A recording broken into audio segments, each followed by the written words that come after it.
नमस्कार, Sridevi classes YouTube channel पर आपका स्वागत है। हमारी प्लेलिस्ट इलेक्ट्रिकल टेक्निकल हेल्पर की एमसीक्यू सीरीज में आज अल्टरनेटिंग करंट सर्किट की इस तीसरी लर्निंग वीडियो में कुछ revision questions, power factor, series resonance और पैरेलल सर्किट्स के क्वेश्चंस करते हैं। Multiple choice questions of AC circuits. एक सरल प्रश्न प्रारूप से शुरुआत करते हैं। हमें एक प्रत्यावर्ती धारा संकेत का त्रिकोणमिति रूप दिया हुआ होगा और इस प्रत्यावर्ती धारा हेतु औसत और प्रभावी मान, एवरेज और इफेक्टिव आरएमएस वैल्यूज ज्ञात करनी है। तो हमें जानकारी है कि एक प्रत्यावर्ती धारा का औसत मान उस दिष्ट धारा मान के बराबर है जो समान समय में प्रत्यावर्ती धारा के बराबर परिपथ में आवेश को स्थानांतरित करती है, और एक पूर्ण चक्र में प्रत्यावर्ती धारा का कुल आवेश स्थानांतरण धनात्मक अर्ध चक्र और ऋणात्मक अर्ध चक्र में बराबर और विपरीत आवेश प्रवाह के कारण शून्य हो जाता है। तो प्रत्यावर्ती धारा का पूर्ण चक्र औसत मान निश्चित रूप से शून्य है, लेकिन सामान्यतः जब हम इस तरह से प्रत्यावर्ती धारा का औसत मान पूछते हैं तो ये धनात्मक अर्ध चक्र के लिए औसत मान है, और एक अधिकतम मान IM की प्रत्यावर्ती धारा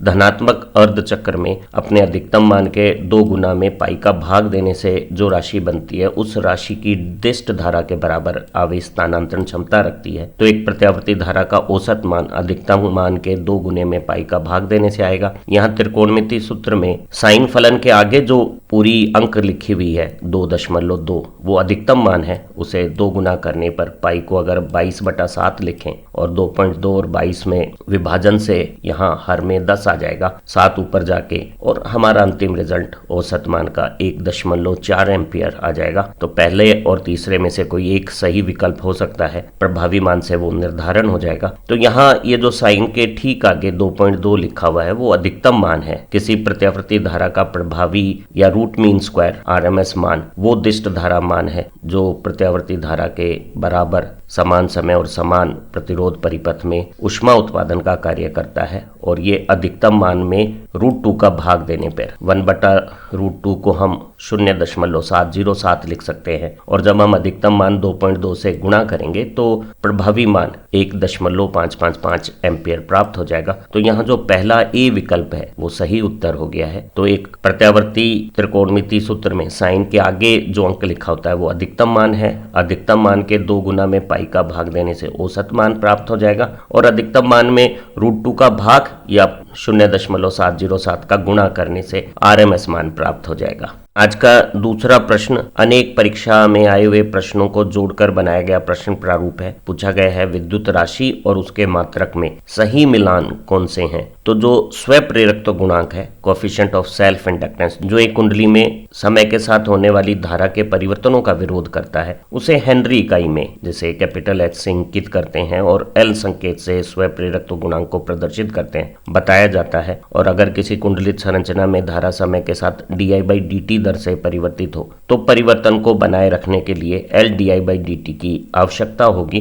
क्योंकि स्वप्रेरकत्व गुणांक स्वयं में धारा के परिवर्तनों का विरोध करता है और इसे हेनरी इकाई में नापते हैं। धारिता 2 चालक और बीच में परावैद्युतांक संरचना का वह गुण है जो विभव लगाने पे विभव के समानुपाती आवेश का संचय करती है, और Q=CV में जो C नियतांक है वो धारिता कहलाती है, और इसे फैराड, माइकल फैराडे के नाम से प्राप्त इकाई में नापा जाता है। व्यवहारिक संधारित्रों की धारिता फैराड की बजाय माइक्रोफैराड या नैनोफैराड में हो सकती है। वहीं रेजिस्टेंस, प्रतिरोध, जिसे कैपिटल R से शो करते हैं, जो दिष्ट धारा परिपथ में धारा प्रवाह के लिए विभव की मांग करता है, या एक स्वप्रेरकत्व का गुण प्रेरणिक प्रतिघात, इंडक्टिव रिएक्टेंस, जिसे एक्सल से इंडिकेट करते हैं, या धारिता का वह गुण जो धारा प्रवाह के लिए विभव की मांग करता है, कैपेसिटिव रिएक्टेंस, धारितीय प्रतिघात, जिसे XC से डिनोट करते हैं, या प्रत्यावर्ती परिपथ में जिसमें R, L, C सभी हो सकते हैं, उसका वह गुण जो धारा प्रवाह के लिए विभव की मांग करता है, उसे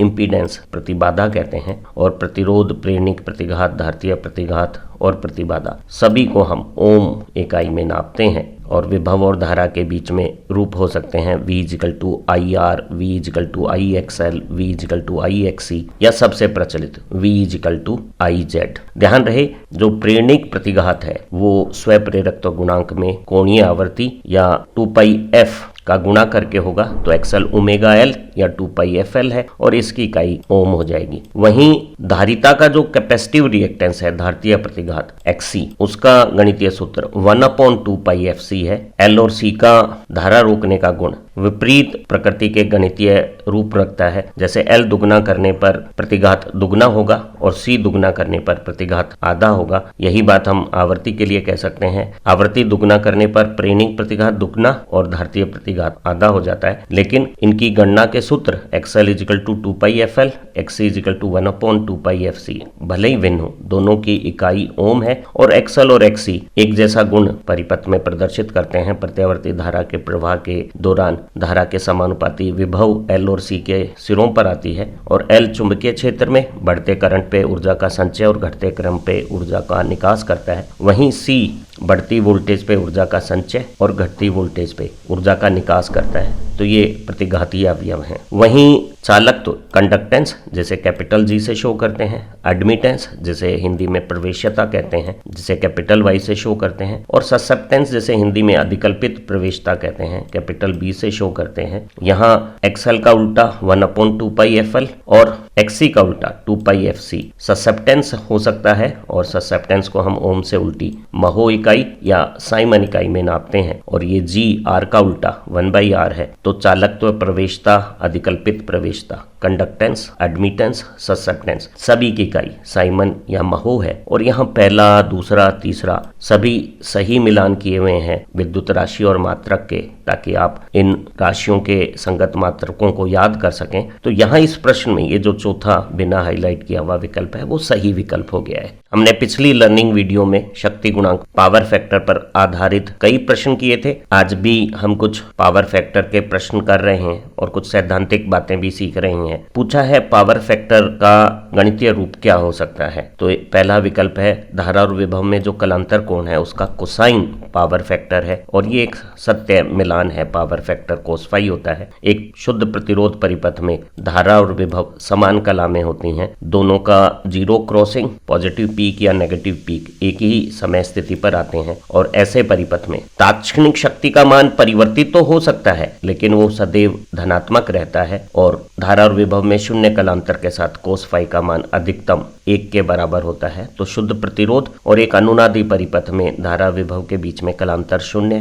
और शक्ति गुणांक अधिकतम 1 होता है। शुद्ध धारितीय और प्रेरणिक परिपथों में विभव और धारा के बीच में कलांतर 90 डिग्री होता है और विभव के शिखर मान से अगर धारा का शिखर मान 90 डिग्री बाद में आए, धारा कला में पीछे की स्थिति में हो, लैगिंग हो, तो ऐसे प्रेरणिक परिपथ में कलांतर कोण 90 के साथ शक्ति गुणांक का मान 0 हो जाएगा। और एक शुद्ध प्रेरणिक प्रतिघात बढ़ती धारा के समय अपने प्रेरकत्व के चुंबकीय क्षेत्र में ऊर्जा का संचय करते हुए स्रोत से शक्तियां लेता है और घटती धारा के समय जब चुंबकीय क्षेत्र का मान घटता है तो जितनी ऊर्जा उसने ली है उतनी ही वो वापस कर देता है। अब उल्टी दिशा में चुंबकीय क्षेत्र बनाते हुए दोबारा चुंबकीय क्षेत्र में ऊर्जा को संचय करते हुए स्रोत से धनात्मक शक्ति के साथ ऊर्जा ली जाती है और घटती उल्टी दिशा की धारा के साथ यही ऊर्जा वापस की जाती है। तो आप देखते हैं कि दुगनी आवृत्ति के इस शक्ति फलन में जितना पॉजिटिव सेक्शन है उतना ही नेगेटिव सेक्शन है और औसत शक्ति 0 हो गई है और इस स्थिति में कलांतर 90 के साथ कोस फाई शक्ति गुणांक 0 हो गया है। अगर परिपथ RL या RC हो जिसमें प्रतिघातीय अवयव के साथ प्रतिरोध भी हो तो धारा और विभव के बीच में कलांतर कोण 0 और 90 के बीच का कोई मान रख सकता है। RL सर्किट में धारा जो यहाँ भूरे कर्व से दिखाई हुई है वो विभव काले कर्व से कला में पीछे की स्थिति में है। विभव का शिखर मान पहले आया है, धारा का शिखर मान बाद में है और दोनों के बीच में ये फाई कलांतर कोण है। और इस स्थिति में ताक्षणिक शक्ति, ताक्षणिक विभव और धारा का गुणनफल, धारा और विभव की एक चक्र होने पे 2 चक्र यहाँ शक्ति के बनते हैं और धनात्मक शक्ति का भाग अधिक है और ऋणात्मक शक्ति का भाग कम है। यहाँ जो प्रतिघातीय अवयव है उसने जितनी ऊर्जा का संचय किया उतना ही वापस कर दिया तो ऊर्जा व्यय 0 किया, लेकिन प्रतिरोध ने सदैव ऊर्जा का जो ऊष्मा उत्पादन में इस्तेमाल किया है वो स्रोत से लेने पर औसत शक्ति गैर शून्य मान आ गई, लेकिन ये अधिकतम आरएमएस वोल्टेज और आरएमएस करंट के गुणा की बजाय कुछ कम मान की है और शक्ति में जो कमी आई है उसे शक्ति गुणा cos फाई से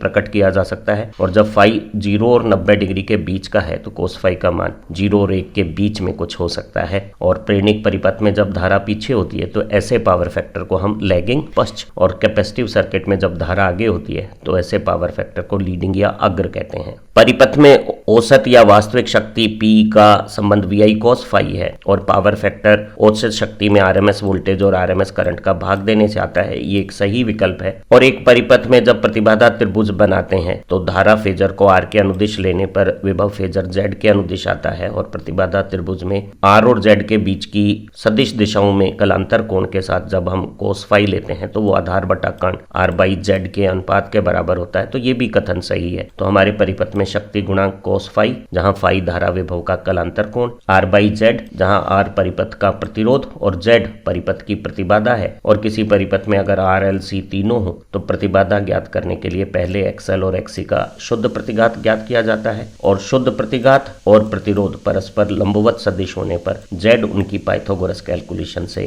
पीली हाईलाइट अनुसार प्राप्त हो जाएगा और R/Z शक्ति गुणांक हो जाएगा। तो यहाँ सारे संबंध सही हैं। चौथा विकल्प हमारा उत्तर हो जाएगा। शक्ति गुणांक के संबंध में कुछ सैद्धांतिक समझ को और पुख्ता करते हैं। शुद्ध प्रतिरोध परिपथ में प्रतिरोध को क्षैतिज रेखा पे रखते हैं और घूमते हुए धारा फेजर को जब R के अनुदिश रखते हैं तो R की वोल्टेज R की लाइन पे V और I को एक ही कला में कलांतर शून्य बताती है। और इस परिपथ में क्योंकि प्रतिघातीय अवयव नहीं है तो प्रतिबाधा प्रतिरोध के बराबर हो गई है। शून्य शक्ति गुणांक का शक्ति गुणांक cos फाई 1 हो गया है। तो शुद्ध प्रतिरोध और अनुनादी परिपथ में धारा और विभव में कलांतर शून्य और शक्ति गुणांक अधिकतम 1 होता है। इसे हम R/Z से भी कैलकुलेट कर सकते हैं। Z क्योंकि R के बराबर है तो R और Z का अनुपात यहाँ 1 हो गया है। इस तरह के प्रतिरोध परिपथ में आरएमएस वोल्टेज और आरएमएस करंट का गुणा V/I परिपथ में अधिकतम शक्ति स्थितियां बता रहा है। शुद्ध प्रतिघातीय अवयव को +J टाइप क्षैतिज से एंटी क्लॉकवाइज 90 डिग्री स्थिति में, जैसे यहाँ चित्र में दिखाया, प्रदर्शित करते हैं। धारा को क्षैतिज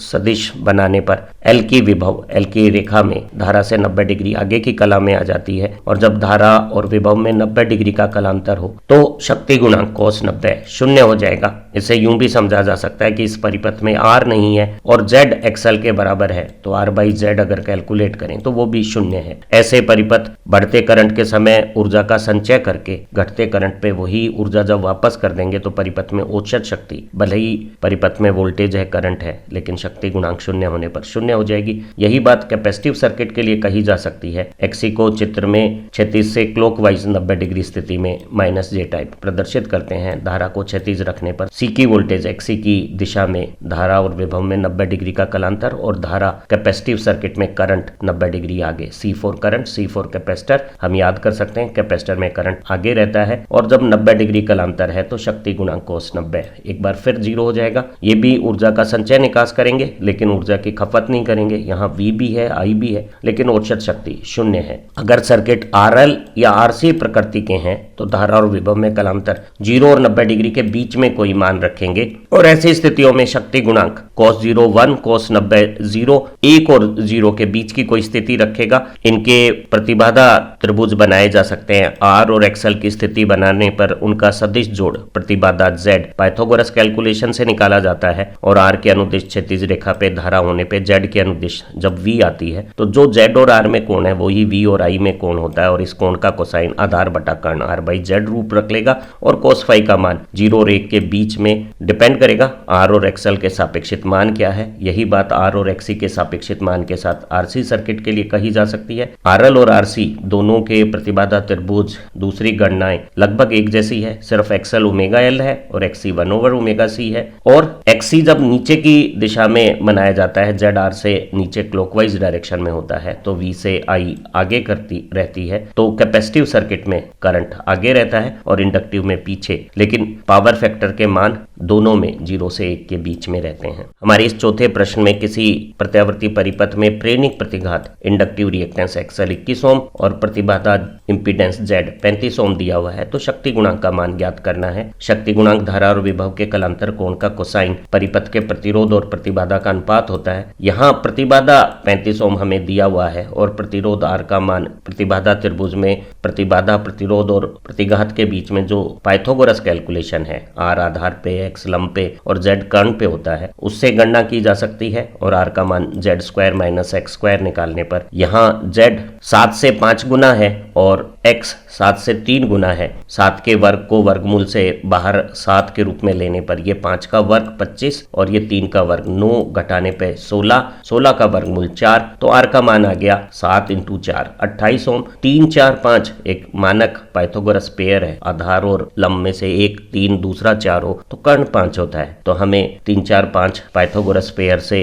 X अगर 3 है, Z अगर 5 है तो R 4 हो जाएगा, मल्टीप्लायर 7 है तो ये 28 ओम। अब R का मान 28, Z का मान 35 रखने पर यह अनुपात 0.8 आ जाएगा। और क्योंकि प्रेरक परिपथ है, धारा विभव से पीछे की कला में रहेगी, तो ऐसा पावर फैक्टर लैगिंग या पश्च कहलाएगा। दूसरा विकल्प सही है। चौथा, अगर यही सर्किट इन्हीं आंकड़ों के साथ XC RC प्रकार का होता तो शायद सही हो जाता। पांचवा प्रश्न, एक RLC सीरीज सर्किट में विषय समझ जांचने का एक बड़ा सुंदर प्रश्न प्रारूप है। यहाँ L की वोल्टेज 70, C की वोल्टेज 10 वोल्ट दी है, कुल सप्लाई वोल्टेज 100 वोल्ट है, तो R की वोल्टेज VR ज्ञात करनी है। तो अगर हम धारा को जो RLC सीरीज सर्किट में R, L और C सभी की एक समान है, उसे अगर क्षैतिज संदर्भ फेजर बना दें तो R की वोल्टेज धारा के अनुदेश, L की वोल्टेज धारा से 90 डिग्री आगे एंटी क्लॉकवाइज और C की वोल्टेज धारा से 90 डिग्री पीछे, कैपेसिटर में करंट आगे वोल्टेज पीछे, 10 वोल्ट चित्रानुसार इंकित करें तो L और C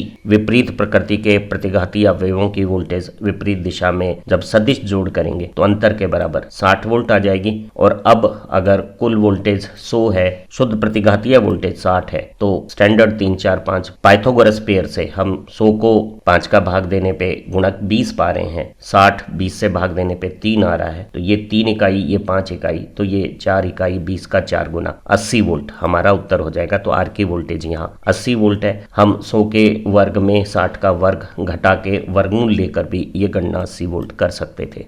R, L और C श्रेणी परिपथ में अनुनाद की स्थितियों के प्रश्न भी पूछे जा सकते हैं। पूछा है श्रेणी अनुनादी परिपथ हेतु सही कथन कौन से हैं। तो अनुनाद एक ऐसी स्थिति है जिसमें L और C के प्रतिघातीय असर एक दूसरे को निरस्त कर देते हैं और परिपथ प्रतिघातीय अवयवों की उपस्थिति में भी शुद्ध प्रतिरोध जैसा व्यवहार करता है। और इस परिपथ में धारा को संदर्भ फेजर बनाने पर R की वोल्टेज धारा के अनुदिश लेते हैं तो L की वोल्टेज धारा से 90 डिग्री आगे और C की वोल्टेज धारा से 90 डिग्री पीछे की कला में विपरीत दिशाओं के सदिश अगर मान में बराबर हो जाएं, ये स्थिति हो तो शुद्ध प्रतिघातीय विभव 0 हो जाएंगे और जो सप्लाई वोल्टेज है वो पूरी की पूरी R पे आके V/R परिपथ में अधिकतम धारा उत्पन्न करेगी और वो धारा विभव की समान कला में भी होगी। तो V सप्लाई वोल्टेज और R की वोल्टेज बराबर होगी। ये दोनों कथन सही है और इन दोनों के मिलान से आप तीसरा कथन देखें वो असल में सही उत्तर हो जाएगा, क्योंकि पहले कथन में R की वोल्टेज और V को बराबर नहीं माना गया है और दूसरे कथन में L और C की वोल्टेज को बराबर नहीं माना गया है। वस्तुतः यहाँ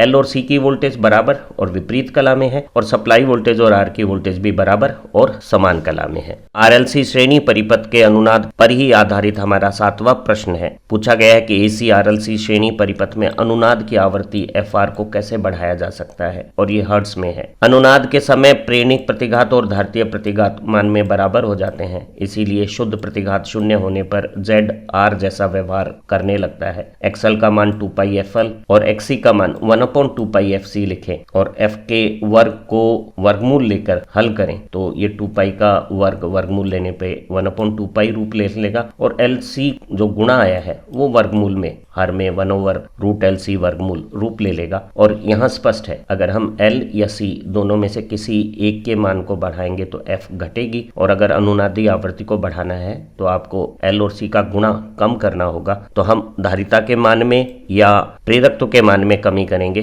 तो अनुनादी आवृत्ति का मान बढ़ेगा। यहाँ दूसरा विकल्प सही विकल्प है, और प्रतिरोध के मान का अनुनादी आवृत्ति पे कोई संबंध नहीं है, ये बात भी यहाँ स्पष्ट इस पीली हाईलाइट के सूत्र से हो रही है। तो चौथा विकल्प गलत है। अनुनाद का एक बहुत सरल प्रश्न, ये 8वां प्रश्न है, एक RLC श्रेणी परिपथ किस स्थिति में अनुनादित होगा? पहला विकल्प है प्रेरक प्रतिघात XL 0 हो, ये गलत कथन है। XL XC के बराबर होगा तो दोनों एक दूसरे के असर को खत्म करके अनुनाद बनाएंगे, ये दूसरा विकल्प सही विकल्प है। प्रेरक प्रतिघात XL धारितीय प्रतिघात XC के बराबर है। दोनों प्रतिघातों में से अगर कोई एक अधिक है दूसरे से तो परिपथ अधिक प्रतिघात जैसा स्वरूप रख के अनुनाद की बजाय प्रेरक प्रतिघात अधिक है तो RL प्रकार का और धारितीय प्रतिघात अधिक है तो RC प्रकार का व्यवहार करेगा, और इन दोनों स्थितियों में धारा और विभव के बीच में कुछ कलांतर रहेगा और परिपथ अनुनादी व्यवहार नहीं करेगा। अनुनाद के समय धारा और विभव समान कला में आ जाती है। L और C की उपस्थिति के बावजूद भी परिपथ शुद्ध प्रतिरोध जैसा व्यवहार करता है, ये दूसरा B विकल्प सही विकल्प है।